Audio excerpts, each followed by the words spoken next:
Thank you very much, Tino. And again, I'd like to thank the Secretary of the Navy for bringing along with and helping us arrange the musical support that we have here, and also the other support from the Marine Corps. It's been making this a very special day.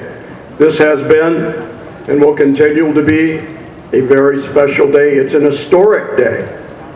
And we're grateful to all of you for coming here and being a part of it, and for our distinguished guests who have shared their memories and their thoughts. It's a great honor to be remembering the service of these proud airborne soldiers as a part of their journey to eternal peace. They were among the best that South Vietnam had to offer. We remember them today for their courage and their sacrifice.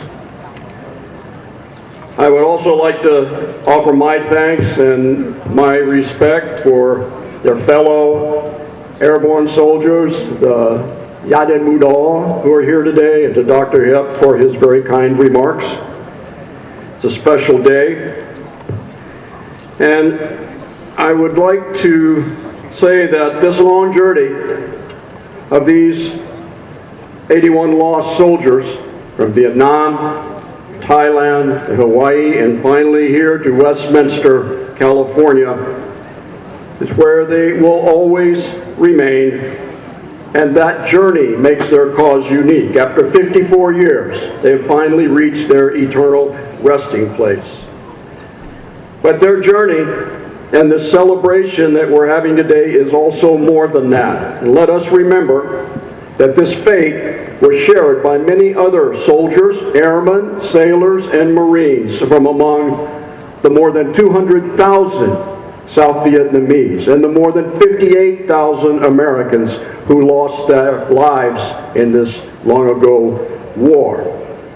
And thousands of those soldiers who lost their lives on different battlefields will never be found. So in their memory, we will treasure the remains that are with us and the honor that we are able to render on behalf of those who were lost and will never be found.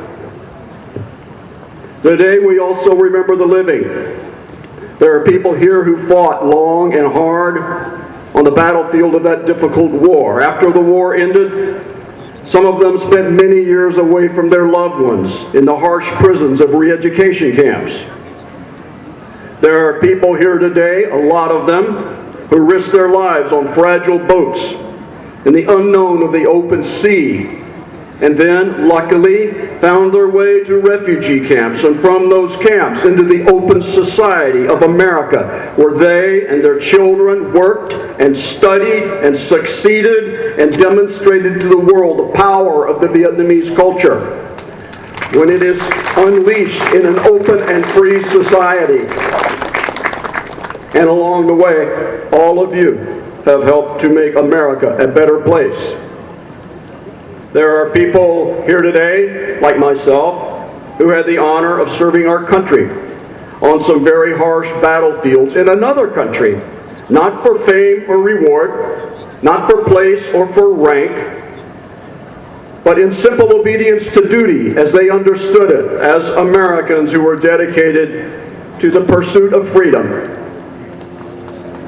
All of us, I believe, share one common passion. We believe in the Vietnamese people, in their historical traditions, in the power of their culture, and in the vital importance of Vietnam to America, and of America to Vietnam. And all of us here are very fortunate, unlike millions of others who, on both sides of the war, and some caught in the middle, we survived.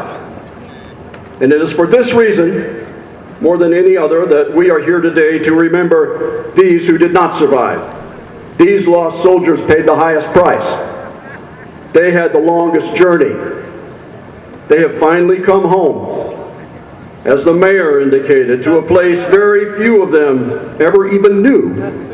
But they will rest peacefully among people who now know this place and who remember them with respect and with dignity. 100 years from now, 200 years from now, for as long As there is in America, they will be here among us. Their story will be told and retold, like the story of so many people who are here today after the struggles of war and the perils of becoming refugees out in the open sea. The story of their loss on a long-ago battlefield is a permanent part of Vietnam's history. And the story of their salvation is now a part of America's history. Their long journey is over. They have come home, not to the towns or to the villages where they were born, but here in America to a community that remembers them and respects them. And here in the cemetery of Westminster, California, our families and our children and our grandchildren and our great-grandchildren will forever honor them.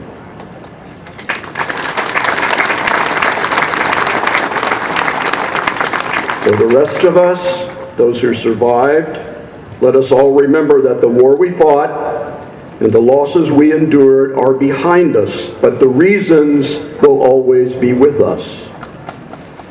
The importance of Vietnam to America and the importance of America to Vietnam, the cause of freedom, the liberation of one's soul when we commit to the importance of its liberation from the bonds of servitude. There was a saying among many American soldiers so many years ago on that misunderstood battlefield: for those who have fought for it, freedom has a flavor that the protected will never know.